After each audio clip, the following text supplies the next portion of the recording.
You've seen the work we've put in, day out, challenging myths, debunking old wives' tales, and rejecting poor breeding practices. We've dedicated years of research, study, and real-world experiences to perfect the art and science of breeding.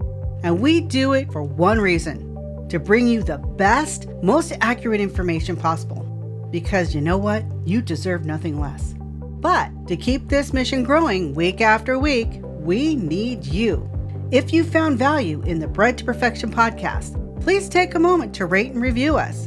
A 5-star rating and a quick comment might seem small, but every review helps us reach more breeders who need to hear the truth, who want to learn what it really takes to create, improve, and maintain top quality strains. This isn't just a podcast, it's a movement, and you are a vital part of it. If you believe in what we're doing, if you want to help others wake up and become better breeders, push this podcast to the top. Rate, review, and share. Together, we make a difference. Thank you for standing with us. Now, let's get to work.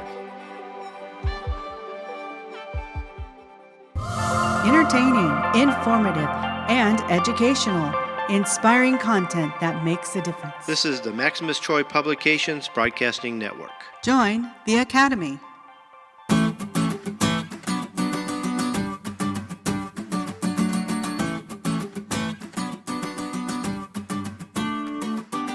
The Breeders Academy proudly presents Bred to Perfection with Kenny Troiano, a show for serious breeders. Whether you are looking to create a new strain or simply improve an old one, you have come to the right place. Daddy, I want more chicken. Oh, boy.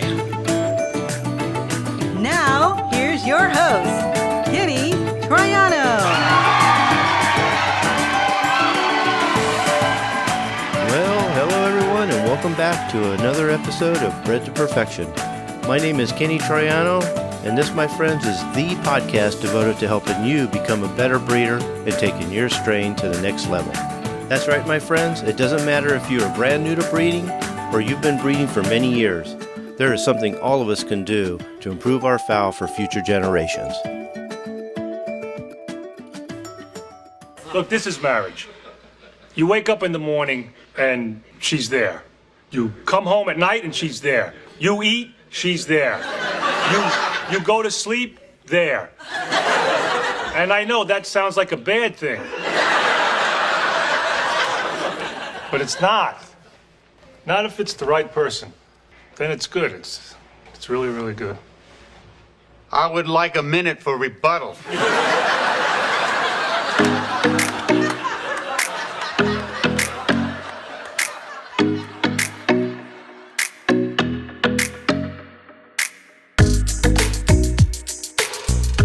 Okay, welcome to another episode of Bred to Perfection. I'm Kenny Troiano, founder of the Breeders Academy. I'm here with my retired wife and co-host, Frank Bradley.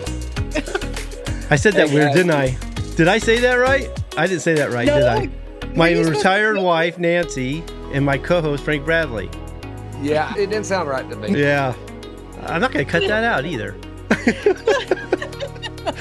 Take two. Check out Nancy's name at the bottom. It's covered up right now. There you go. Retired but not dead. Does that mean I get half the pension? I'm not even sure I get it. Frank, I'm sharing it with you now, not Kenny. So needless to say, she's officially retired. I've been saying it for 2 or 3 weeks, and she keeps saying, no, I'm not officially. Now she's officially. That's why I got my crown on. You're not wearing your thing you were wearing earlier. Oh, they can't see that, though. Oh. It said, I'm officially retired. Yeah, the kind of thing Miss America wears. Now, you know what the biggest problem is, Nancy? What? Is you're going to be laying there in a few weeks. Time goes on.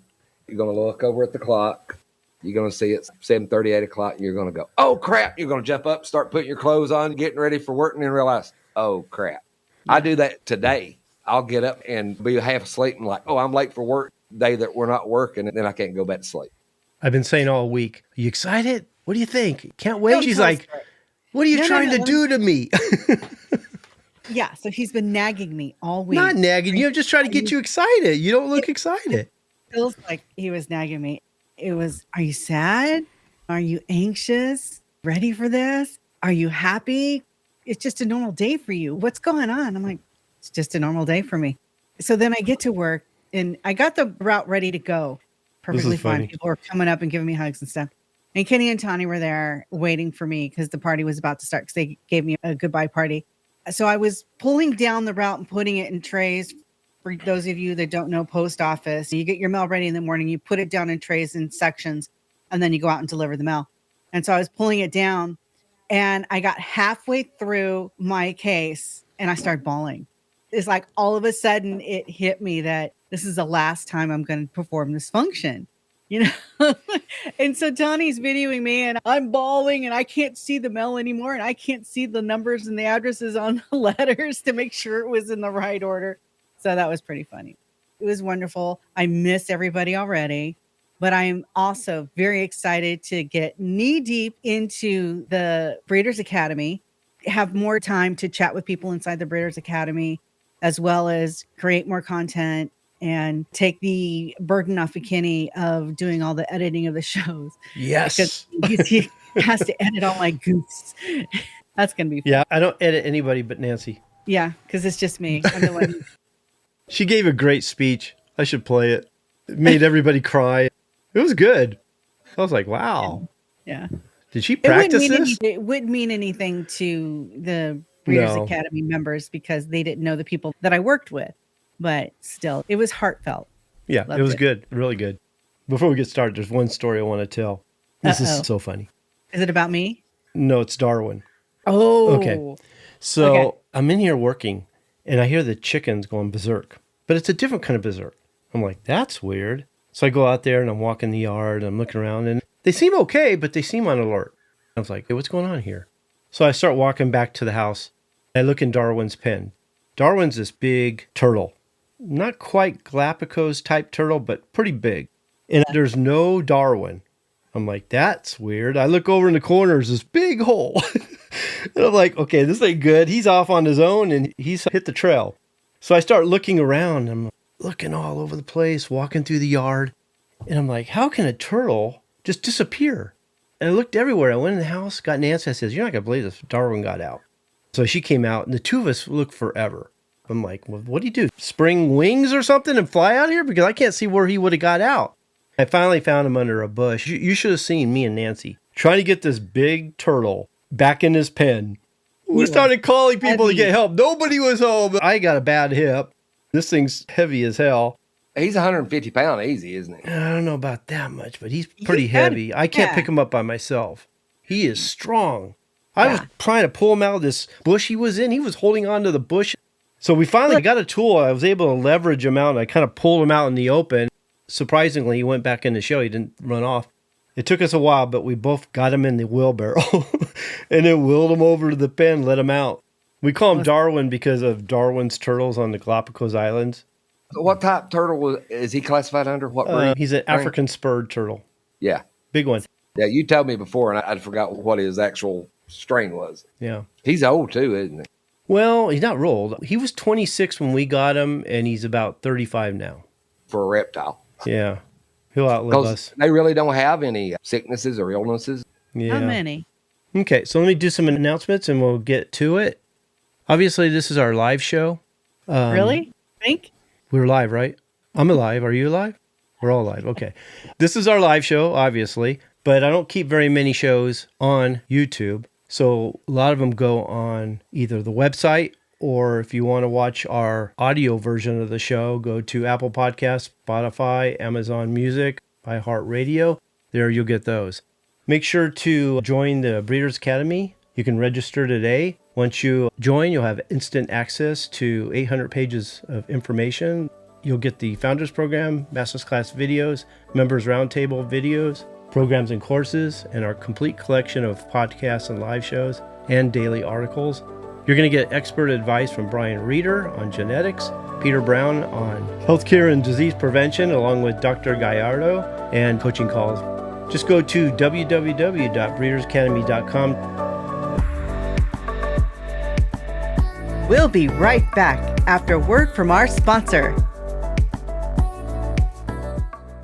This show was brought to you by the Breeders Academy, where we will help you to increase your knowledge of breeding, advance your skills as a breeder, and help you to improve the quality and performance of your fowl. As a member, we'll provide you with the roadmap that you will need to create a true family or strain. I urge you to check it out. You've got nothing to lose, and you can cancel at any time. You also have a 30-day money-back guarantee. Simply go to www.breedersacademy.com to sign up. The Breeders Academy will not only change the way you think about breeding, but improve the way you breed your fowl. I hope to see you there. So let's get started.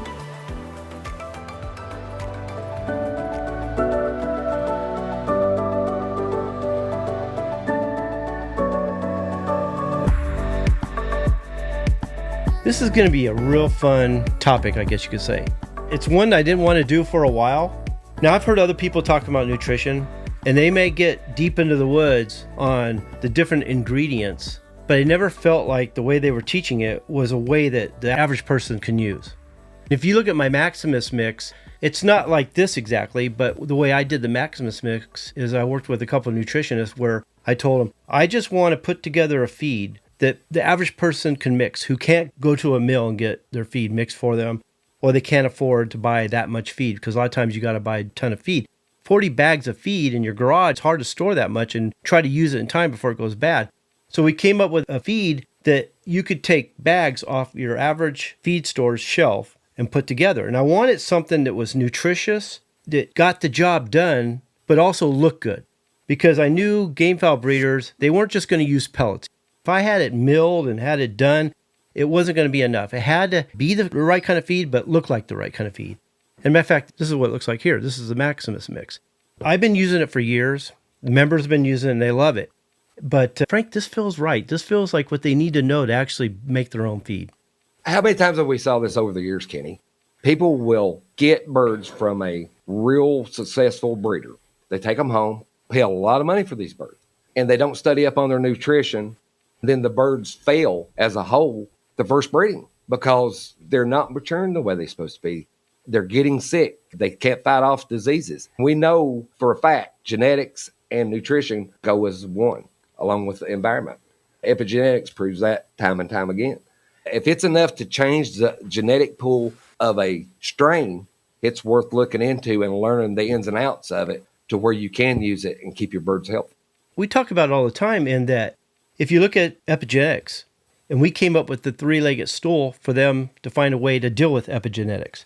We broke it down as environment and farm management, nutrition and healthcare, genetics, and the selection process. If you just lose one leg of the stool, it collapses. Nutrition is a big part of that. Without nutrition, that three-legged stool doesn't work. So it is important. Like a lot of people at one time, I didn't think it was that important. It never come to me how important it was. Then over the years and years of getting into breeding, getting into chickens alone, I found out just how important it was because I could see the change in the birds. The better my nutrition got, the better my birds got in every aspect of it. Now, can we overdo it? Yeah, you can overdo anything. Anything good can be bad when you overdo it. I don't care what it is. Yeah. And a lot of people, they want to soak these oats, give them the oats, but they've never really researched the art behind it, what it does, what's the risks and benefits of it. Now, for me, if it's got more benefits than risk, I'm all for it. But if not, I don't have time for it. I don't want it in my program whatsoever. But the biggest thing asked is, what is the role of nutrition in the genetic makeup of a bird? How do we get them to the full potential that they need to have the maximum on the traits that we breed for? A bird can have everything that it needs genetically, but if it doesn't have the nutrition to back that up and push those to its full potential, then all those genetics and breeding was for nothing. Okay, so the first one is growth and muscle development. That starts from the egg till maturity. We start culling at the egg, but the egg is so important. If you've got a bird that is well cared for, has the nutrition that it needs, and then you've got birds that hasn't had the nutrition that it needs, you can just take the chicks that comes out of those eggs just by itself alone, Kenny, Nancy, and you can see a big difference. And I know you've seen this before. You see some chicks hatch out, they just look gnarly. They don't look healthy. They look lethargic. Then you've got these other chicks that come out, and they're just big and poofy and healthy as they can be. Just a sign of health. Now, is that genetics, or is that health, or is that both? I think it's a process of elimination, figuring out which one it is. It could be one or all. That's it. Okay. And a lot of people get confused in this aspect. Yeah. They blame nutrition on genetics, and they blame genetics on nutrition. Yeah. There's so many points of that. When they start using feed, say for chicks, they go out and they buy the cheapest they can get. And they think it's all about the protein. Nothing else matters. Especially with your baby chicks. You've got your vitamins A, your D3 for bone and growth, the immune system. And the immune system doesn't start once the bird gets older. It starts from day one, their first breath, and when they come out of the egg and what they start eating. That's when everything starts to build. A guy told me the other day, we was talking about coccidiosis. He said, well, can't you use the ones that kill it out completely and not use the chorid and then wait till they get up to a certain age and then start working on that part of it? Well, that time's already passed. When they could have been getting used to everything and everything being developed, they missed a crucial area for that bird. That was passed over. It was gone. Use that to make them be able to live their environment, but work on that immune system from day one with good feed. Don't ever splurge when it comes to feed. That's the mistake a lot of people make. Get the best that you can. Learn what the amino acids should be, the lysine, the methionine, the threonine, all the big ones. That will help you tremendously. How many people you know can read a feed bag? Go up to a label, rip the label off, and actually read it and know what it means. Not many. And they all should. Yeah. What are some of the things that you're going to look for to give you clues that the hen doesn't have good nutrition when she pops out the egg? Things that you're going to see in the egg that shows she's got good nutrition, and things you're going to see in the egg where she's got lousy nutrition? That's a good question, because actually that was the next one I was going to bring up. Okay. A lot of people, they're getting these bouncy eggs is what I call them. They're like rubber balls. You find the eggs, you pick them up. They're not hard. They're just gelatinous. They've got no form to them whatsoever. I think everybody that's had chickens has actually seen one of these at some time. I'm not talking about the fairy eggs, the little bitty eggs. They're just like rubber. You can tell a lot because, one, if she's got enough calcium that she's getting, you're going to see calcium deposits on that egg. If it's not getting enough, it could even be still a hull, but the shells will be very, very thin. I've seen eggs before you'd have to handle them with really kid gloves to keep from breaking them. Then I've seen eggs that could fall off the table and hit the floor and just roll around. There's a big difference in what they're getting. That brings up another thing. Basically, I see a lot of people feeding the same pellets to their roosters as they are the hens. That could even run into problems as far as calcium levels needs to be. A hen will need 4 times than what a rooster would need. We're feeding these roosters the same pellets, the same feed. A lot of times that's the reason I actually single mate, is because I want the hen to be on one diet, the rooster on another diet. So if I'm switching the rooster around, I'm not keeping him with the hen. He's not eating the feed that she's eating, the main feed. Like a rooster may need 1 to 1.5% of calcium. A hen's going to be up to 4.5% calcium.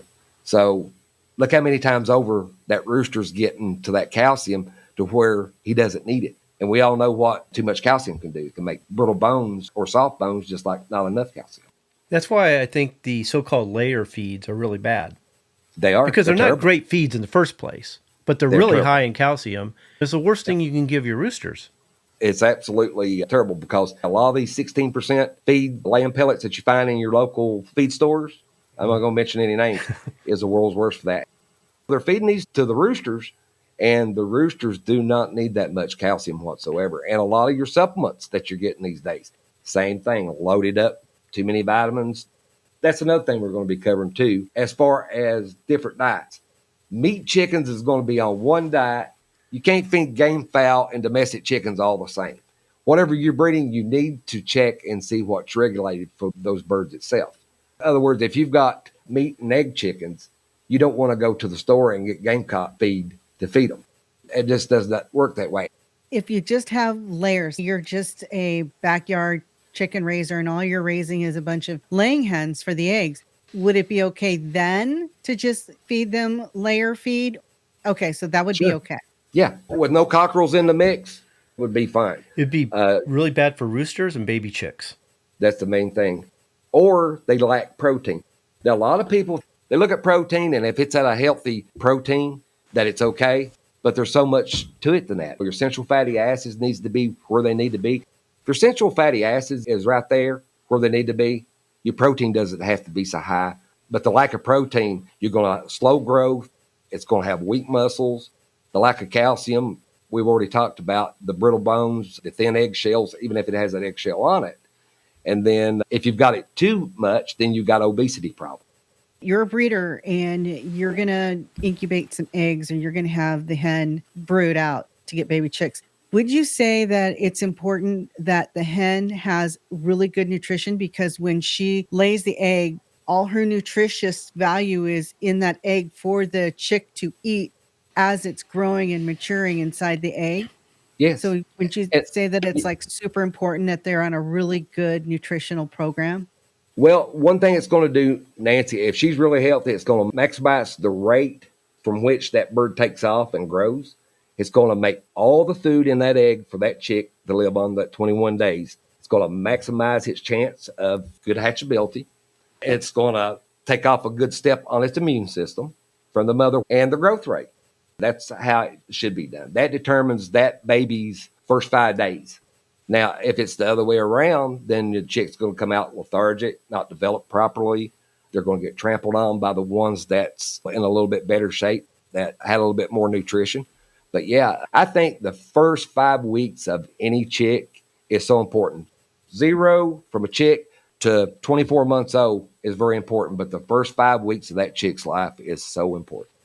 I'm listening to you talk, and a lot of people confuse a lot of the problems that you're talking about, or some of the issues, to mitochondrial DNA. And it goes back to what we were saying a second ago, where it's hard to determine whether it's genetic, nutrition, or environment until you start breaking down those elements and taking them one by one, process of elimination, because we can't tell if it's genetic a lot of times until the nutrition is right. So if we get the stuff we can control out of the way, make sure those are right, then whatever happens after that, we can determine whether it's genetic or mitochondrial DNA.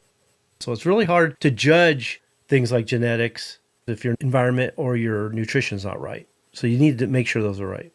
Yeah, that's what I said in the beginning. There's a fine line between genetics and nutrition, and you got to figure out which it is. Well, I'm just listening to you and everything you're saying. If I thought your nutrition was right, I would think right away it was mitochondrial DNA. Mm-hmm. Yeah. And it could be. It could be. A lot of people confuses nutrition for genetic problems and vice versa. It's very confusing.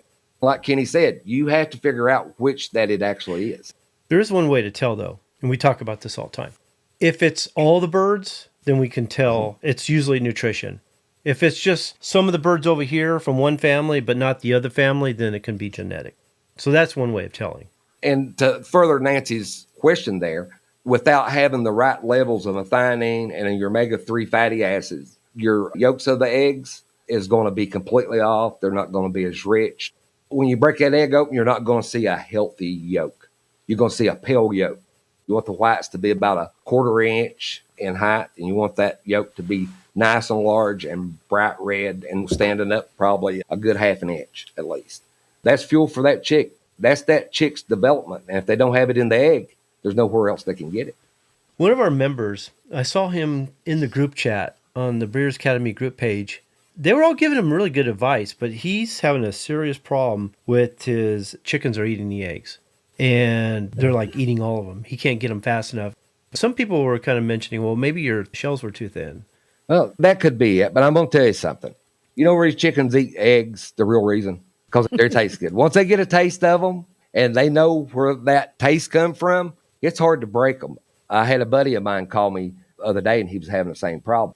He's got one strain, and that's all they do is just eat the eggs. As soon as they lay it, they're eating it. So I told him, order you a bunch of fake eggs, plastic, wooden, golf balls, what it is. Fill the nest full. Constantly pecking them, trying to break them open. And what happens over a length of time, the bill starts getting sore from pecking those hard eggs. And they get bored on top of that. So a lot of times that will take. Now, a lot of people says, well, it's their nutrition. They're eating the eggs to make up for the lack of nutrition. In some cases, I'm sure that's the fact. But the real reason they eat them is because they taste good. That's the number one reason. I was talking to Brian Reeder. He's convinced it's genetic. He said as soon as he got a hen that started breaking eggs, he got rid of it as fast as he could. Because the offspring were breaking the eggs too. Yeah, you may have something there because basically he's had a problem out this particular strain ever since he's had them. And he's had them for numerous years. And some is worse than others. Some are better at not eating them, but still he's had a problem over time with them. Only thing you can do is just make it as boring and hurtful on them as it can be, and that will break them. I was having the same problem in one of my 10 by 10 pens in the far part of the yard. That one pen, they were eating their eggs. They were breaking them. And I upped the calcium. I put the oyster shells in the feed. 2 or 3 weeks later, it stopped. The eggs started getting stronger and the egg eating went away.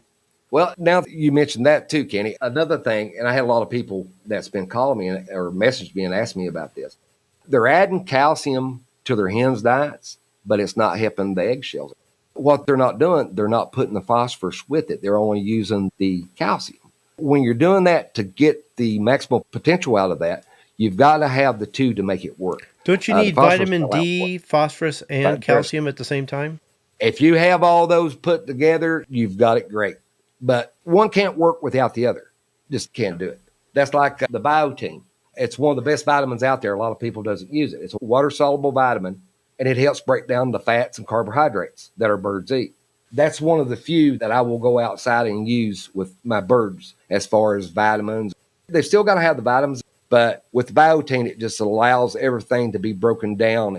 I'm saying biotin, a lot of people knows it from vitamin B7 or vitamin H. It's called different things.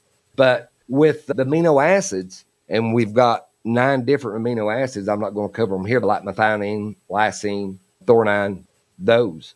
Each one has a role. But if you take one of the key ones out, it's like a chain. If you take one out, the others don't do any good.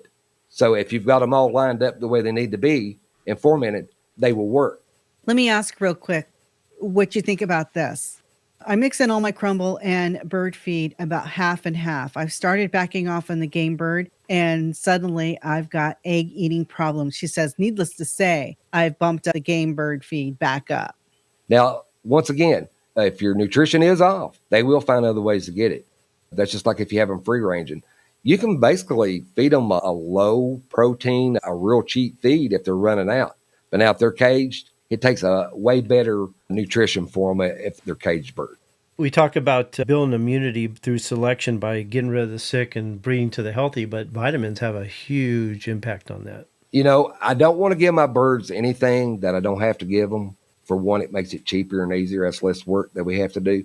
But vitamins is one of them we just have to do. Us humans, we take vitamins every day because nutrition is sometimes not enough. Same way with chickens. I incorporate good vitamins to it. Now, as far as we're going back on immunity and disease resistance on the vitamins, you always want to have a good source of A, E, C, and selenium. That is a must for your immune system. It's a have to. Probiotics, prebiotics promote your gut health, reducing disease risk. Got to have those. A lot of people will see things in their chickens and they'll think, okay, this is a disease, this is something catching, they kill the bird. But a lot of times it could be just a vitamin deficiency as well that they're seeing. Say it's crooked toes or crooked breasts. I mean, Kenny's talked about this many times. A lot of it is genetic. And people says, well, I got crooked toes because I messed up with inside the incubator. You had half of them that went crooked toe and half of them that didn't go crooked toe. Why wasn't all of them crooked toed if it was just incubator? That's how we see it. It can be nutrition, but a lot of times it can be nutrition and, of course, genetic. I would not breed to a defective bird. If you're culling all the defective birds, and a lot of times they're parents, and you're still getting it, then it's time to look at maybe their nutrition to see if there's something there. Yeah. Well, with crooked toes, even though it was, say, the incubator, I'm still not going to take a chance on it. No, for sure. Yeah. That's it. You don't know 100% sure. You can look at it and say, okay, yeah, my humidity was at 0. These chicks got crooked toes, but what if? Next thing you know, 3 or 4 years down the road, every bird on your yard is crooked toed. I don't care if it's nutrition, environment, whatever. I don't care if it's an incubator. If they got a defect like crooked toes or some other defect like that, just don't take the chance because you just don't know. I first treat everything as if it were genetic, but if I'm having problems throughout my whole yard with all my breeds, then I need to look at the environment. I need to look at the nutrition too. Yeah. So Shauna is asking, what if you trim the top of your beak so that when they peck at the eggs, it kind of stings their beak? Would that be a way to go? You can do that with commercial chickens. You don't dare do that with a game chicken. Okay. Kenny can tell you, once you get that enamel broke at the tip of it, it can go from what we call a slip bill. The top of the enamel will break off and just expose the bill. They don't have any enamel on it whatsoever. And it looks ugly.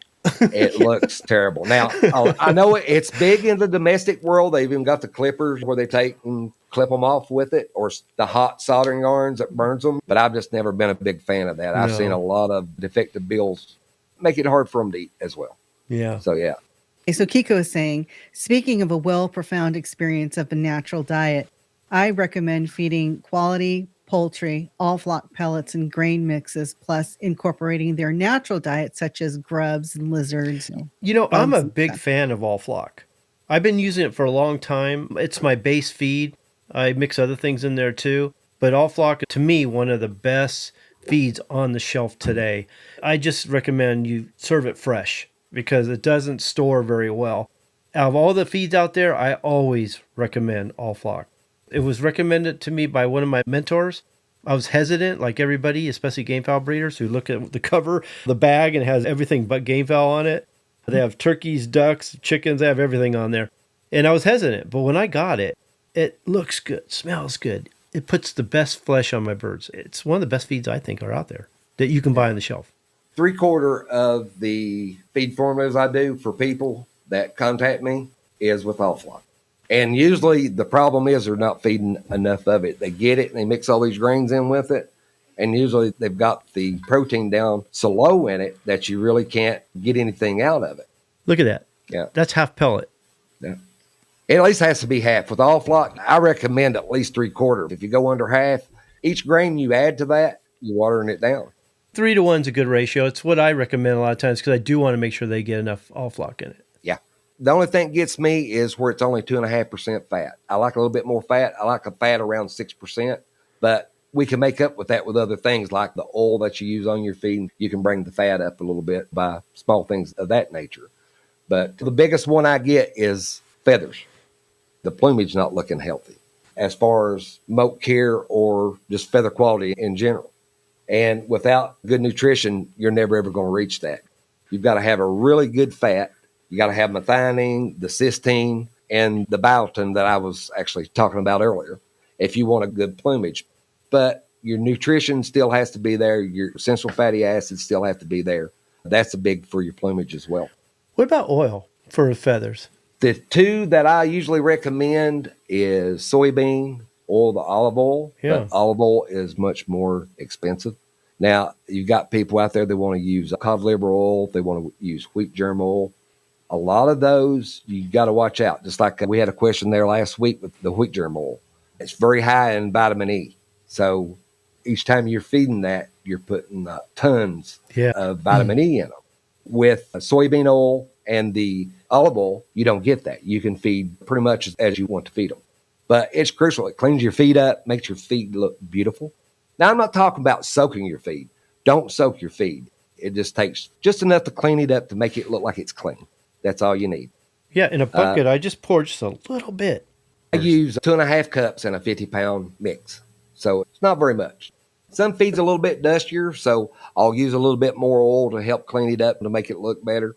But most of it's about 18% in fat. So unless it's coconut oil, then it's about 98 to 100% fat. You really got to watch it if you're using other oils like coconut oil, wheat germ oil. But those two there is pretty easy to get by because you can get by with overusing it. You know, E is reproductive performance and breeding chickens. Very interested in that one. The vitamin E, it works. Vitamin E is great, but here's the thing. You don't want to over-abuse it. A little bit's good, especially a game rooster. It can put him on his tiptoes, make him feel really, really good toward the ladies. So what other ingredients are essential for the reproductive system? Well, it's how you look at it, really. If you've got chickens that's not doing what they need to do, as far as roosters not being able to fertilize the egg, it can be other things too. It could be that the hen's not cooperating right with him in heavy feathered birds. It could be that the feathers is getting in the way of the hen and the rooster. Or it could be the lack of zinc, manganese, and vitamin E for the hatchability of the egg or the fertilization of the egg. The hatchability is number one. If you're getting 98% to 100% hatchability out of your birds, 9 times out of 10, your nutrition is going to be in pretty good shape usually, if you're getting that good of a hatch rate. Because I've never seen a good hatch rate on a poor nutrition, so to say. Now, nutrition can play a role, but one thing people should know is hatchability, when it's directed toward the hen, is very inheritable. So if you have a hen that has really poor hatchability, chances are that's going to be passed to her daughters, so be aware of that. Fertility, like Frank said, can be all kinds of things. It can be environment, nutrition, weight. So it's not heritable. Fertility is completely different. And sometimes you can adjust something and get it back. And sometimes the rooster's just too old. Or sometimes after even a few years, he's just not fertile like he was before. Yeah. Now, a buddy of mine had some birds, and I noticed them on his place. Once they got about 3 or 4 years old, they'd start doing with their legs. They'd go way up high with their legs. Mm-hmm. And I was like, something's not right with it. It was just the roosters itself. The hens didn't do it. It was always the rooster. When I got started in my nutrition, on my feed, they would stop doing it. Now, the ones that was old, they kept on doing it, but the younger roosters, they wouldn't do it. The problem was deficiencies was causing problems within the leg, like calcium, phosphorus, magnesium, what we was talking about earlier, the D3. It was having influence on the birds itself, and you could see it. So after I started raising a few of those birds on that nutrition, you didn't see that high stepping and the joint problem as was before. Now, when we were younger, and I haven't heard it in a long time, and I haven't had a problem with it with my birds in a long time, if you asked the veterans, they'd always say, oh, high stepping, that's too much protein. Yeah. What do you think? No. It's basically the deficiencies, the skeleton of the bird. Yeah, vitamins, minerals, much needed minerals, the trace minerals and stuff that they're needing in the body. Now, it could be a bundle of different things, but I noticed once I started them on that feed and was giving them the vitamins they needed, that problem didn't arise. And I still see that today, people doing videos on social media showing their birds off. You'll still see those birds doing those high steps, raising up. Now, too much protein can wreak havoc on a body. It can do many, many things. So could it do it? Yeah. But I think a lot of times it's the lack of rather than too much of in that case.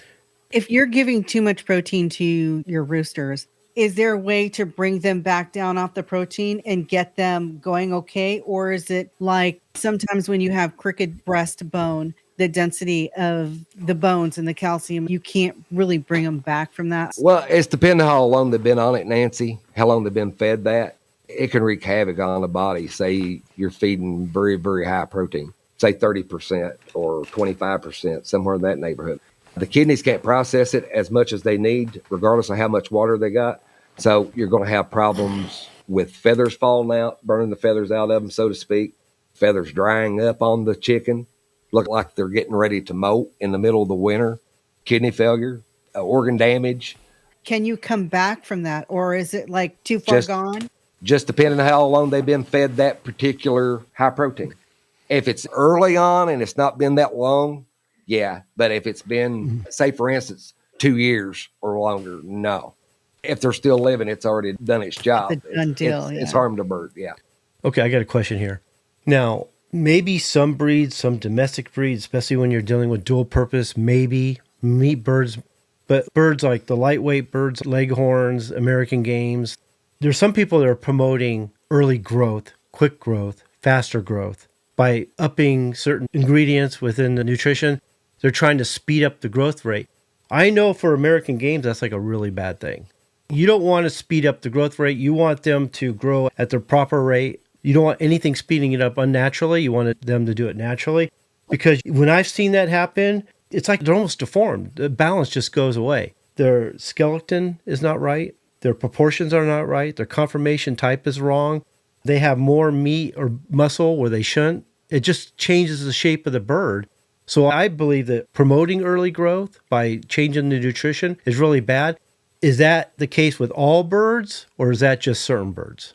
Well, here's the thing. If it's in meat birds, just like Cornish cross. The Cornish cross. Yeah. It really doesn't matter because they're going to go on a slab in 37, 38. They're terminal birds, and the sooner they can get to a certain weight, the better. I get that. That's but right. for I can breeds, see that. For breeds, yeah. Yeah, I can see that. But here's the thing.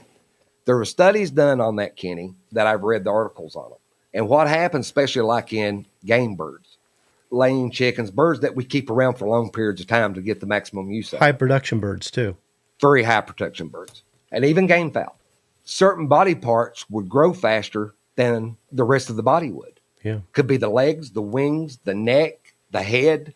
And just like Kenny said, you end up with a bird that looks totally out of place and out of character because it grew too fast. Some caught up, some didn't. So I'm totally against, especially in gamefowl or domestic birds, letting them grow too fast. I'd rather have them grow at a nice rate, but not too fast, to where they all develop and get the potential out of them rather than just certain parts of them doing better than the others. Yeah, because I'm hearing that a lot lately. This feed or this supplement will help them grow and develop faster. You don't want faster. You want them at the proper rate. Let them do it naturally. Look how the wild birds grow. You don't see them being given supplements to grow faster. They grow at a rate. Now, some may grow slower than others than into the food source, okay? And the food source has been abundant in the wild. But with us, we don't have any other excuse. We can regulate that diet to make that bird. Now, in those meat birds we was talking about with the Cornish, see, even if you had those birds for over the 38 days, you'd have to regulate their diet, because if you give them all they wanted to eat or too high protein, they'd get so fat that their body would just break down on them. They'd collapse on themselves. They wouldn't be able to walk. They wouldn't even reach the 38 days. They wouldn't even get close to it. No, it's like their legs wouldn't be able to hold them up, for one thing. Yeah. It pretty much breaks the skeleton of the bird, starting with the legs down, and they'll get where they can't even walk. Yeah. Yep. That's a big one I've been hearing a lot lately, and it just drives me crazy when I hear it. That just shows me somebody who doesn't understand the breed. But I can't imagine that being a good thing with any breed, except for like a terminal bird, like a hybrid or something like that. That's the only part that I can see it benefits, would be in those birds that spread in the first month and a half. You don't have to deal with problems after that. Just get them to that point and you're done. But with their gamefowl and their domestic chickens, like the leghorns or meat and egg birds, we want them around. That's the ideal, to keep them healthy, to get the maximum out of that bird for its age. Let's say you have a clutch of birds, of babies, and they're growing and developing, and they pretty much are alike as they're doing it. The only time I would worry if I saw they weren't uniform, they weren't consistent between the offspring. There were some big, some small, that kind of thing. It wouldn't be me trying to get them to grow faster. I would start looking at the ones that aren't growing fast enough or keeping up with the others. There's got to be some kind of deficiency going on, right? Yeah. Especially when you have a smorgasbord type feeding program where the feed has a lot of different, a mixture of ingredients in it. You've got some birds eating some of it, but not others, and you got other birds eating some of it, but not others, and they're just not getting what I'd call a balanced feed. So that's why I don't like feeding mixed grains with young birds. Anything growing and developing, I don't like doing that. Actually, I had that written down, Kenny. So I can even screw up your own outline, can't I? Yeah. Well, it wasn't on the outline. I just jotted it down there. But yeah, you're so right. You hit the nail on the head. Yeah. Yeah. So be careful about your yard feeds. See, I don't like giving the yard feed to birds that are 10 or 12 weeks or younger because, like I said, they're only picking what they want. Sometimes they're not going to grow like they should. I'm more worried about the ones that aren't keeping up rather than trying to get them to a certain size at a certain time. Let them grow naturally. You know what I mean? If you see uniformity and consistency with all your offspring, then you know you're doing something right. If they're active, healthy, they're growing, developing at a proper rate, then you've got the right feed, I think. Well, a lot of nutritionists out there, the ones I know personally and talk to, one thing they have in common, and I agree with, is the size of your feed, the particle sizes of your feed. Now, if you say you've got a bunch of pellets, you've got your grains, your milo, your sorghum, that sort of thing in the feed, and you're using whole corn, guess what's the first thing they eat? The corn. All the corn. So that bird's filling itself up on nothing but corn, okay? Now, extra corn in the cold months can be really good, but, on nice warm spring days, that may not be. And plus, they're depicting that. It's just like giving a kid the choice to eat just ice cream or candy or cookies all the time and not eat anything else. So what you want to do, you want to have each size of your grains, even down to the corn, in small enough intervals to where they're just not eating that one source out completely. It's saving some for the other birds, but I have seen them do that so many times with using whole corn. Now, sometimes I have to use whole corn because that's the only thing they have that can be out of cracked corn. And me being lazy, I don't want to run some through the mill to crush it down. So for that week, I'll feed them whole corn. But it's only in that instance to where I don't have it and I have to use it. Now, I see certain people, and I understand it, okay, saying that protein doesn't matter. It's all about the amino acids. I understand that. The problem I have with it is the average person who's buying feed doesn't know how to measure the amino acids because they don't really show the percentage of amino acids on the label a lot of times. All we really have to go on, if we're reading labels, is the protein level. So what are some of us supposed to do when the labels only tell us so much, but the one thing we do understand is protein levels? Well, it's like today, we picked feed up and we got like 6 different grains. I got 900 pounds of mixed different grains and meals to make my pellets out of. There wasn't one label on the bag. So I'd feel, and if I thought for sure that's what it was, then we'd be stacking it up. But some of them, I wasn't sure. I had to open it up just to see what it was. So that runs into When headache. you were storing it, Right. you're saying. Now, Okay. if you go to Tractor Supply to buy feed or a well-known place to buy feed, they'll have all the ingredients. They'll have your methionine, your lysine, but they're going to have it in a percentage. What you need to do is research and see what the levels should be. And usually 9 times out of 10, if you buy it out of a store, like Tractor Supply or some one of those places, usually it's going to be low in them because they're quite expensive. The amino acids, they're quite expensive. But when I look at the labels, like this one here, I'm looking at Nutrient All Flock. Yeah. And it has the lysine and they got all the amino acids here, but they show the minimum level. They don't show anything but the minimum. And then I looked at different labels and they all said the same thing. Yeah.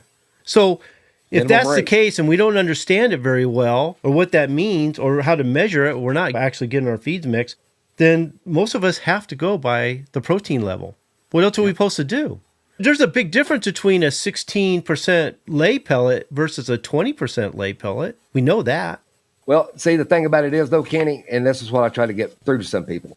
I can take the feed I make here at the house and it be a 16.5% and do better than a 22% out of the store.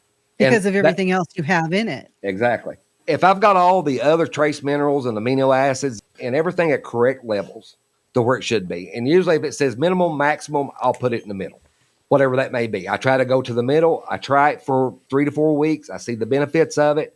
If it's good, fine, I'll adjust it, go on to the next. But the biggest thing is learning what that minimum consists of or what it does. A lot of people, you ask, well, what's methionine do? I have no idea. What's lysine do? I have no idea. Research on your nutrition, find out the proper diet. And I'll tell you the truth about it. If you go in right now on social media and you go into Google and you tell it to fix you out a feed formula for your chickens, they're going to starve to death. I'm just going to tell you. Then where do you go to research to know what the percentages are for each item that they should be fed? It's tough. It's sort of like in the Breeders' Academy, we've got everything on one lump sum. It's spread out over the internet. You got to do all your research on one and get all the benefits and all the crooks, what the right levels should be, because one article is going to be different than the other. Let me tell you something. The first year I started making my own feed and pellets, I hardly had any hair. I was pulling my hair out. It's not an easy task. Nutrition is not easy. When you think you've got it whipped and you've got it understood, it'll whip your hind end every time. But we have it inside the Breeders' Academy. Yes, we do. And we're going to have more and more and more because a lot of people, they get in touch with me and they say, look at my mix. And I'll say, okay, I see this, I see that. How many pounds of sorghum and milo do you have? How many pounds of corn? I don't know. I just mixed it all together to mix it up. They didn't weigh it out. But certain grains, and the members is going to have all this. I've got one article that shows what percentages to use, a minimum to a maximum per grain, and what grains dangers can be if underused or too much. So that's very important because people do it today the way I used to do it and just buy a bunch of grain and mix them up and hope for the best. And I think that's what a lot of people are still doing. If it looks pretty, it's got to be good. Well, it's like when I was saying that one time I was judging a show and it was a feed company that was sponsoring it. Under the tent, they were exhibiting all their different feeds. They were all different kind of gamecock feeds. Nancy, what is there? 15, 20 different mixes Oh, they there had? was a lot. Okay. A lot of mix. They all kind of looked the same, too. It's kind of funny. There was some differences in them. Looked at the label on top of the bottle, and they were all like 13% protein. I go, how'd you come up with these mixtures, these formulas? Oh, these are just formulas that a lot of people came in and asked us to do, and we just adopted them as labels, and now we sell them. So there was no research. They just put a little this, a little that. I did that once. I went to a mill, and they gave me a sheet of paper with all the different grains, all the different things that you can put in. They didn't tell you how to do it. They just said, what do you want in it? Oh, yeah, a percentage of this, a percentage of that. You just throw it in, you mix it up. They think it's good. That's why I think if you look at some of the Gamecock feeds that are on the shelf today, these are supposed to be mixed by feed companies. They're no better than the feeds that the average person was mixing on their own and having this company mix for them. I actually think Gamecock feeds, next to laying pellets, is one of the worst feeds out there. They're just not balanced feeds. Mm-hmm. Yeah, you're right, Kenny. I agree with you 1,000% on that. A lot of times I see so many people that's just got chickens and they can't get them to lay. They have bought every feed on the market and they say, we're feeding them tons of it, way surpassed what the limits of grain ounces per day is. And we just can't get any eggs out of them. I think a lot of times with the economy the way it's been, they're putting in the basic minimums, what they can get by with. Just like food for our animals or cats. We was buying some cat food, bought it for years by a well-known company. And all of a sudden, our cat's hair looked bad. They was losing weight. Something was going on with them, sneezing, coughing, sick in ways. Done a research on switch brands. And like 3 weeks, those cats looked totally different. They gained their weight back. Their hair looked so much better. I do think a lot of companies are cutting back on a lot of crucial ingredients that goes into animal feeds. One of the nutritionists I was working with at the time helped me come up with the Maximus mix. I said, how much oats should I put in there? And he goes, if you put any, you just put a little. But he goes, if it were me, I wouldn't put any. He goes, oats are for horses. He says, there's just not enough nutrition in oats. It's high fiber, low protein. There's other things you could put in that might be better to get you the fiber. So he convinced me to stay away from that. So I had a problem with oats because if you look at some people's feeds, it's half oats. It's crazy, way too much oats, and they think by soaking it makes it even better. If you're feeding over 10% oats in your feed, if you feed oats and you're feeding over 10%, you're feeding way too much. They're not getting the full benefit of everything else because of the fiber content that you're giving them. Yeah. I feed 5%. I do use oats. Oats has a really good effect over the bird's gut, the digestive system. That part does, but it's in quantity. Really, I've never fed over 5%. Now, if I was buying Gamecock mixes and it was over that, yeah, I have. But as long as I've been making my own, I don't go over 5% whatsoever. Now, this is the next thing. A lot of birds won't eat them. A lot of people's birds, you put it in front of them, they will not eat it. Mine, they like them. They eat them. So I do feed up to 5% of oats in the diet that I use. But if they don't eat them, what benefit is it to them? Yeah. And then when they add the water to them to soak them, they're washing away all the B vitamins that's in them, what little vitamins are in them, and all the calcium that's left in them. They're washing all that away when they ferment them and soak them. And by soaking them, you're allowing very bad bacteria to be able to grow in that feed as well. And could do some serious damage to your birds, make them sick. Yeah. Now, the other problem I had, too, was I talked to them about this as well, is feeding other animal types to chickens, like dogs and cats and rabbit feed and pig feeds. There's a reason why they're for pigs. There's a reason why they're for rabbits. A lot of those feeds, they're high in salt. They have ingredients that aren't good for chickens. They even have chickens in the feed, that kind of thing. Dog feeds full of fat. I've never understood why people think they got to give dog, cat, rabbit, or pig food to chickens when if you find the right chicken feed, it does the job that it should do. Plus, there are some things you can add to it, but I don't think adding other type animal feeds into chicken feeds is a good idea. What's ice cream do to us, Kenny? Makes me Makes fat. us fat. Dog food and cat food does to chickens, same way. That's the reason people like to use it. It's a guaranteed way they get fat on. Now, here's how I want. I pick my birds up. I want the muscles to be tight, and I want them to be muscular. I want to be able to feel that. I want that almost corky feeling to that bird. Now, if I pick a bird up and it's like picking up a water balloon, that bird's got some serious issue. Your diet's way off. You don't want your birds feeling that way. I picked birds up before, and I swear it was just like picking up 5 pounds of water in a balloon. It just, birds going everywhere. So Kenny knows what I'm talking about when I say that. from doing all those shows. But when I pick a bird out, I want muscle built on those birds. I don't want them to be all flabby and watery feeling. I hate that feeling. We'll be right back after a word from our sponsor. This show was brought to you by the Breeders' Academy, where we will help you to increase your knowledge of breeding, advance your skills as a breeder, and help you to improve the quality and performance of your fowl.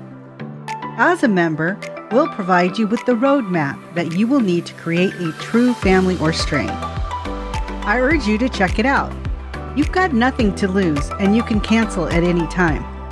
You also have a 30-day money-back guarantee. Simply go to www.breedersacademy.com to sign up. The Breeders' Academy will not only change the way you think about breeding, but improve the way you breed your fowl. I hope to see you there. So let's get started.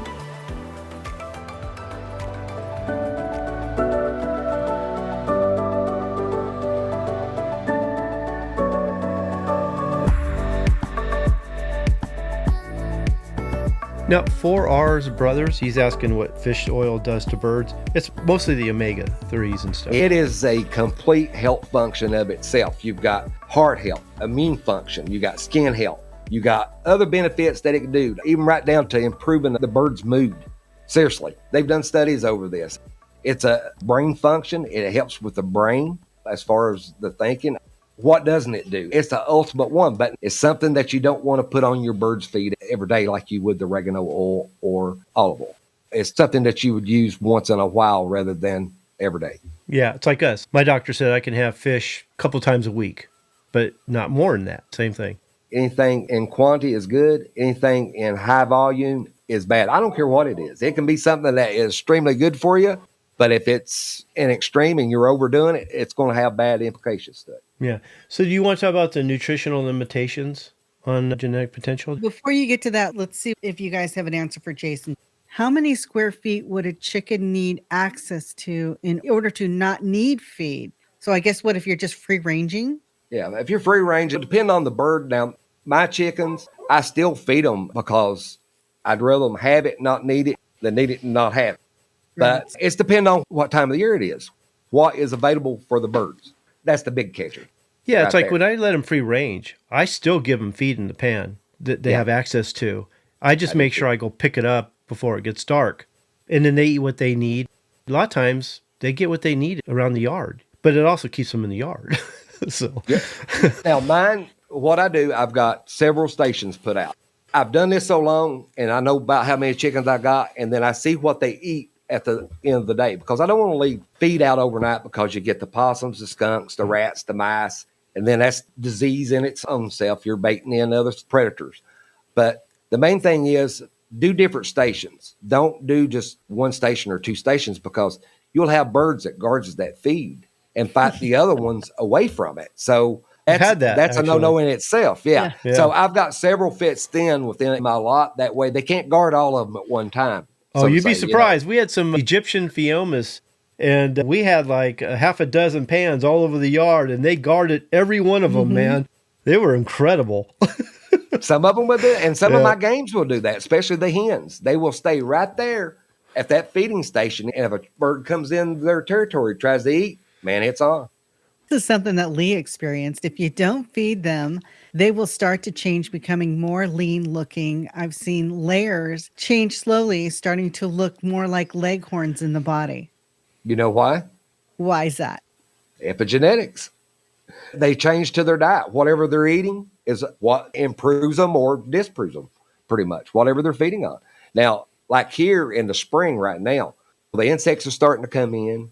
You got your small rodents starting to breed and be active, that sort of thing. So they've got a pretty good lot to eat here. A lot of times that's not the feed when it changes them that much, because like we talk about epigenetics, the histone modifications, DNA methylations, they work like switches and knobs, and they can change the intensity, or they can turn on and off genes depending on where they're at. And it doesn't sometimes need to be very far. I mean, Frank Bird coming to mind could very well change them quite a bit. Puerto Rico is like a tropical area, I believe. It could change them a lot. So Even though epigenetics works, like I said, I still throw nutrition somewhat in there because we talk about the three-legged stool. There's so many elements that have a factor on what genes are turned on and off or intensified. Well, it's like I tell everybody, guys, you could have a bird, say, take Kenny's cover bird that he's got, that one pick he uses, perfect bird. If you look at him, you say that's a perfect bird, okay? Take that bird and say we're just going to feed him sorghum and a little cracked corn and say some oats. That bird would have never, ever reached. Even if he'd have lived to get, died from sickness till he got there, that bird had to have every piece of his nutrition adequate to make that type bird.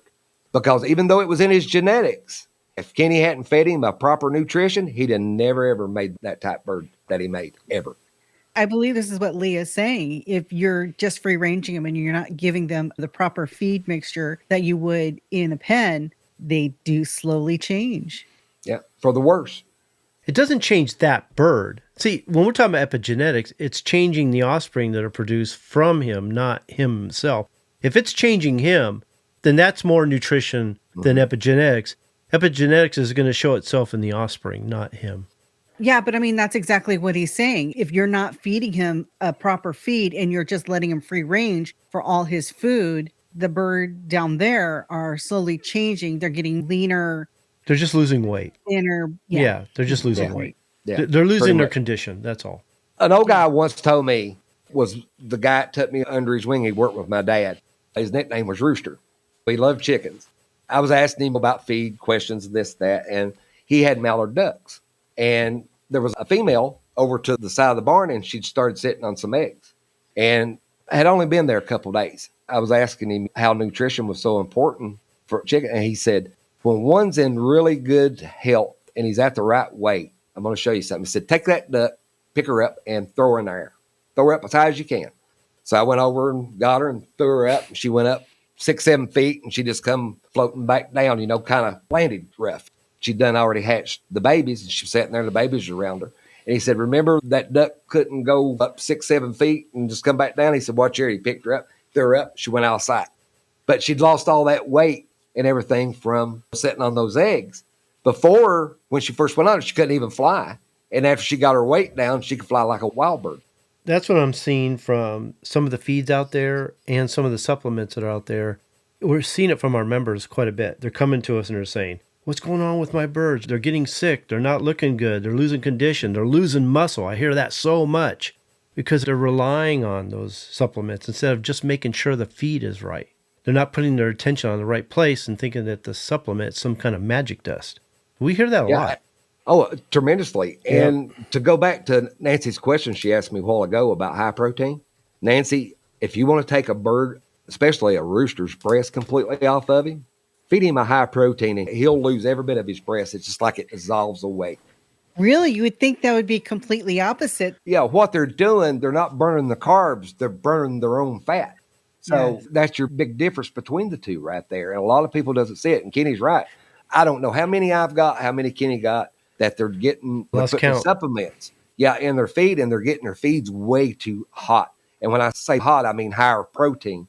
And they're losing their feathers. They're going into moat. They're losing their breast. They're getting to where they just drink and drink and drink. I don't know if Kenny got any of that. They can't keep their water bowls full because they're trying to process all that protein through their kidneys. And you're feeding them too high protein, it will damage their kidneys. It's like they go to me, this is what's happening to my bird. I'm like, oh, okay, that sounds familiar. What are you feeding it? They name the feed, and then they start naming the supplement. I'm like, oh, crap. I go, okay. I get so tired of it. It just drives me crazy. Get rid of the supplement. Let's work on your feed. Well, what do I do with all the supplement? I got to use it up. They have to use it up.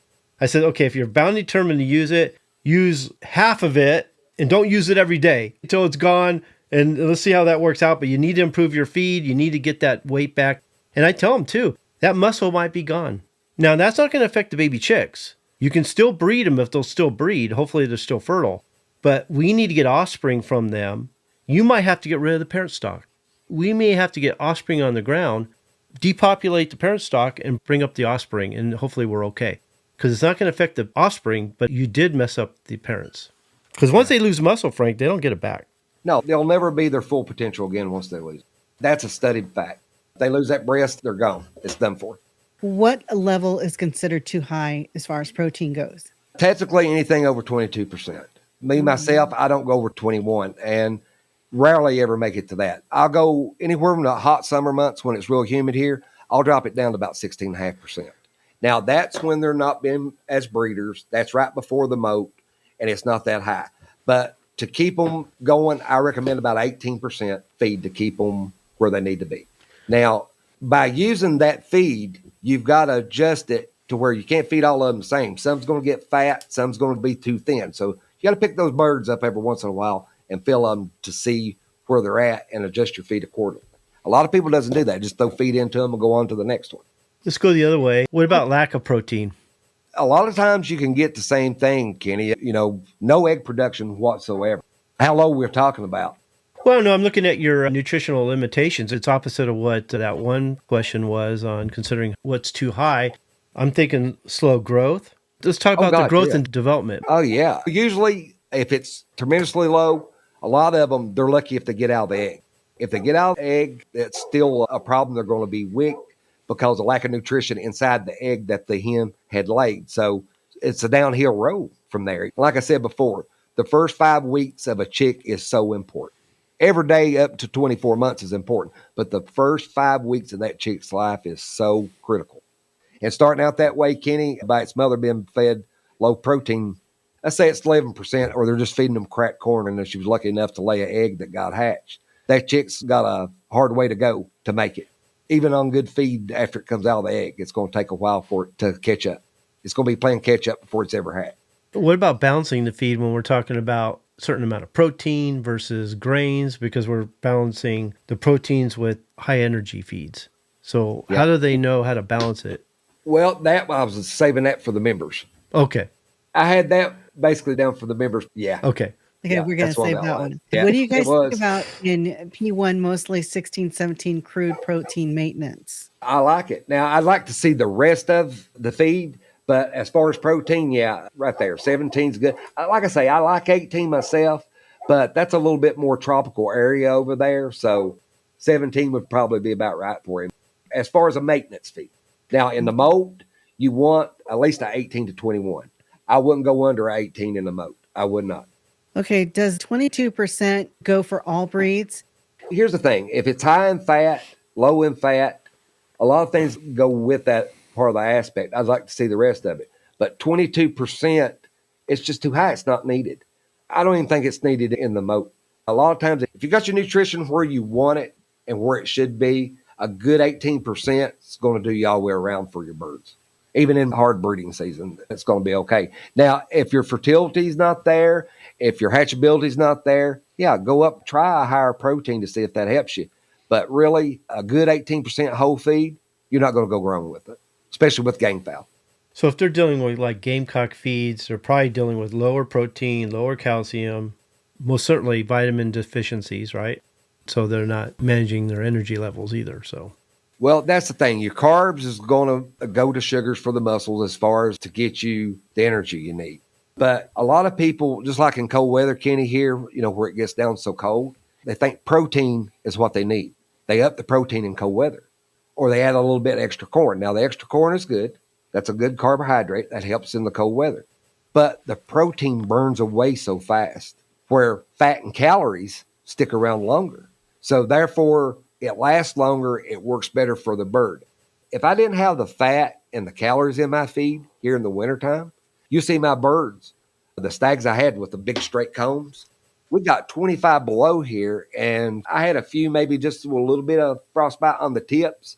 Everybody else's combs falling off, complete comb gone from frostbite. I'm barely unscathed from it. We should start wrapping up here pretty soon. So what do you want to finish this off with, and what kind of message do you want to leave with them on this topic?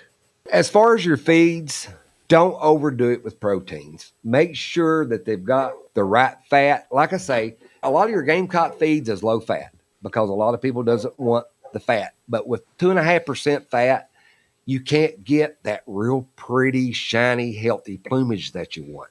That's the reason the oil makes such a great aspect for the plumage. Everybody says, why does your bird's feathers look so healthy? Why does the plumage look so colorful and bright and has that wet sheen to it? It's because that I've got the fat to where it needs to be. I've got the nutrition where it needs to be. But you can't take a basic feed and just mix them together and hope for the best. You've got to know what each grain does for that bird and how much is too little and how much is too much to make your feed. That's what we're going to do for the members. We're going to fix it with outlines and information we're going to put in the back. We're going to have it to where with this information, they can build a good feed. And not only that, I'm going to have the feed that I'm using, the mixtures and everything also listed within that ingredients. So they'll have access to the feed that I use. Wouldn't you also say what you're feeding your birds? Sometimes, whether it's too much or too little, will show up in the poop. If you've got too much fiber, say way too much fiber, yeah, it's going to be that brown, watery, mushy looking stuff. But he's right. A lot of times, well, you can tell the health of the bird. You can tell the diet of the bird if it's working just by its droppings alone. Now, if the protein's too high, then you're going to get a certain smell and you're going to get a lot of white urates on it, right? That's the way I've always judged whether the protein was too high. And the ammonia will knock you down. You won't be able to hold your breath. Now, that's something I don't have a problem with. In my hen houses and what have you, a lot of places you go into where it's enclosed, where the feces have been dropped down, you can't breathe. It literally takes your breath. Mine, you walk in, you never smell ammonia, nothing of that. Yeah, Kenny, you're right. If you're seeing that, that's telling you the diet you're feeding them is hard on their kidneys. Yeah. So last question. Have you heard of the Eden feeds? It's non-GMO, whole grain without corn and soy, and it's 17% protein. Yes, I have seen it, but I don't have any history with it whatsoever. All the reviews you see on it is great. People love it. But I get a lot of people that can't use corn. They think they can use wheat instead of the corn, and you can. But you have to understand each grain is different. Wheat is slower digesting than corn. Corn goes through way quicker. It breaks down faster. So when you're using a lot of grains that doesn't break down and it's slower absorbing from the nutrients and it stays in your system longer, if you overdo that and you're feeding too much of it, guess what happens? You've got impacted crops. The nutrients not getting into the bird the way it needs to be. So a lot of your feed is getting put back out on the ground and not being used. So it's something to think about. That's very important. Very important. Well, I hope you guys learned a lot. Nutrition wasn't something I was crazy about diving into, but once Frank showed me his outlines and what he wanted to cover, I was like, yeah, let's do this. And then all the information is going to go inside the Breeders' Academy, and then there's going to be some of it's going to be for the members, for like a members roundtable or even a members master's class video. This is a good time to join the Breeders' Academy. Make sure you go to www.breedersacademy.com.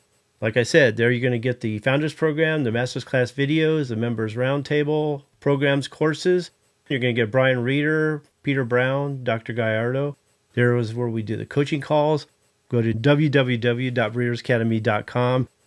Anything you guys want to say before we wrap it up? You enjoyed the show tonight, that you give us a thumbs up. Subscribe if you like what you're hearing so that you will be notified anytime that we come on live. And make sure you click that bell so that you hear the notifications. Awesome. Thanks, Frank. I really appreciate it. Did a great job. No problem. And Nancy, happy retirement. We can actually live life. We're actually going to build a go somewhere. I'm happy for you both. And it's not just a congratulations on Nancy. It's a congratulations on all of you. Yeah. It's freedom. That's what it is. It's all about freedom. I said, Kenny, Nancy, and Tawny, they have the shackles taken away on their legs now, and they can go anywhere they want as long as they've got internet. It might have been last show. I've built a number of businesses, and I only lost interest in them because I ended up doing them myself. I like getting together with people to do something. That's why Frank is doing this with me, because it's just something I don't want to do by myself. It's just no fun. I want to share it with someone and do it with somebody, and it's a lot more fun. And now Nancy's going to be home, and we can do the business together. And I'm actually looking forward to that. I'm going to set her up, and then I'm going to go and watch TV and see if she's getting the job done. You mean like you do every night when I cook dinner? Oh, bull. I'm working till midnight. What are you talking about? I got a feeling the animal park is going to get used more this year. Yes. Well, Tawny and I use it plenty. Now Nancy's going to join us. I'll be joining in. Or Nancy at home doing outlines, you and Tawny over there getting your walk in. You know what? Outlines are easy these days. Only thing we do is get talking points, and me and Kenny with our vocabulary and our big mouths, we take it from there. I highlight the few points I want to talk about. Boom, we're done. Good show. Yeah, and then I'm lost the whole show because I don't know where the hell he is at the time. One more thing, guys, we'll let you go. He used to do these things, and they had to be perfect. We had to cover every word, and I mean, he would get so tore up if he left something out. And finally, I told him, I said, Kenny, do just enough to get us a talking point, and we get into it. We can do it. I know we can, and that's what we've been doing. Well, I'm liking the way we're doing things these days. It's like the front end, what we're doing now. Yeah, we're teaching some things, but I'm enjoying the conversation, like what we're doing here. Since we started doing the members roundtable and the Masters class videos, that has satisfied me. That's where we're getting all the information out. That's where the real information is. We're not holding back. We're putting out some great stuff. It's not as conversational as maybe this is, but it's getting out the information in a really complete way. Whereas this is fun too. It's different, but it's fun. Sort of relaxed, you know. We go in the back to teach, but front end, we kind of just skim it. Don't give out too much, but some here and there. Yeah. Anything you want to say, Nancy? Well, I appreciate everybody tonight. Thank you for the well wishes, and you're going to see a whole lot more of me. Yep. So there you go. Okay, thank you for joining us. Appreciate the questions and the comments. You guys make the show. See you next week. Have a good weekend, guys. Okay, thanks for listening. Yes, thank you again for joining us on the Bred to Perfection podcast show. This show was brought to you by the Breeders Academy, where by becoming a member, you can increase your knowledge of breeding, advance your skills as a breeder, and take you and your fowl to the next level. We can also show you how to create a strain from hybrid crosses or mongrel flocks, and help you to create, maintain, and improve your present strains. We urge you to check it out. You have nothing to lose, and you can cancel anytime. To join us at the Breeders Academy membership website, go to www.breedersacademy.com. Best of all, I'll be there to help you every step of the way. While you're checking out the Breeders Academy, make sure to sign up for our newsletter, The Breeders Bulletin. We provide a lot of free bonus materials and some great information that will take you and your fowl to the next level. Well, that's it for now. We hope you join us next time for another episode of Bred to Perfection. We'll see you later. Bye. Welcome to the after show. This is the part of the show that doesn't exist. What happens in the after show stays in the after show. If you've mentioned to your friends about the after show, which happens from time to time, no worries. Just tell them not to let out our little secret area of the show. Enjoy!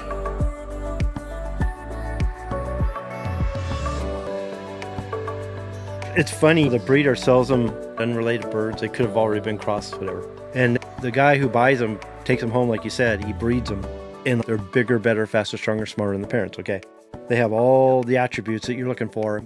And you're like, oh my God, I really scored on this. I really got some really good birds. The breeder himself looks like a hero. So then they breed him again, said, okay, I'm going to create a strain from this. And then they go so downhill that they look like the offspring are inconsistent. They're unpredictable. They're all over the place. You got big, small, short, everything you can think of under the sun, every color under the sun. And they think, okay, what happened? Some bird must have got in there and bred to them. I screwed up somewhere. They give it one more year to give it a chance. They don't really know which birds to breed. It goes in the wrong direction. So they said, okay, I'm going to go back to that breeder. I'm going to buy more birds and start all over. And it's a hamster wheel they never get off of because it's like they're going back to that breeder every 4 or 5 years, starting completely over, thinking that this is just the way it works.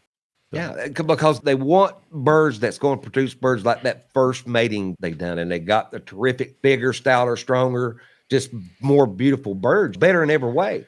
That's what they're looking for. But they're going in the wrong direction to get it. And it's not because of anything but them just not knowing. The thing about it is, that's how these guys make a lot of money. A lot of these breeders, the big breeders, that's how they make a lot of money. If he sells crosses, he knows hybrid vigor is going to kick in, and the guy's going to be happy with the birds he breeds and produces right off the bat. So like I said, he becomes a hero. If he sells them pure fowl, unless he knows how to maintain them, how to select them, what to select for, which one's to cull, then he's not going to be as impressed with them as he would have been with hybrid vigor. So then the guy comes back to him and goes, these birds weren't where I thought they were. There's some issues with them, because he didn't know how to breed them. He didn't even understand the family. That breeder knew the family. He understood what birds to breed, which ones to cull. He knew what it took to improve them. Most of the time, most breeders aren't improving them. They're only barely maintaining them. Even they are crossing them to get the results they're looking for. And then I hear it all the time that you can't use birds that are pure for the show. That's because they don't know how to breed them. They don't know how to select them. Are we losing Nancy? Hey, Nancy, pull up Derek's thing again. I saw that. I was going to get to it. I feel a sneeze coming on, and it's going to be a bad one. Pull up Derek's question again. That's an issue. Because I was talking to one of my members about this recently.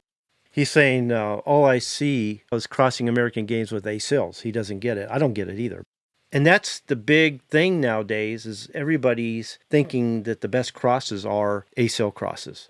But the people that are really boasting about their A-sills and making a big deal and acting like they're the authorities of A-sills, you look at their birds, they're not even true A-sills. They're far from it. They got a lot of issues all by themselves. If most people saw what a true A-sill looked like and look at that American game, no way would they ever breed those two birds together if they actually saw what they actually look like. They're breeding A-sills that are not pure. They're crosses. They're mongrels in themselves with American games that are crosses or mongrels. And then they wonder why the offspring that they're producing aren't really all that great. And I look at the birds that they are producing and they just look so bad to me. I don't even know why they find that attractive at all. A lot of the Orientals already has American game bred into them. Yeah, some they do. Or another. Yeah, you can see it. But like you said, if they could see a true hazel in its pure form without the American blood in it, it's crazy that you can have something that you could breed into anything. And I've seen some that look like bantams, but when you bred them into other strains, they would come out tall, different shapes, come out monstrous. But yeah, if they saw them in the true form, they'd understand what you was talking about. If you are enjoying the show and would like to learn more, I encourage you to join me at the Breeders' Academy. By becoming a member, I can help you to achieve the competitive advantage.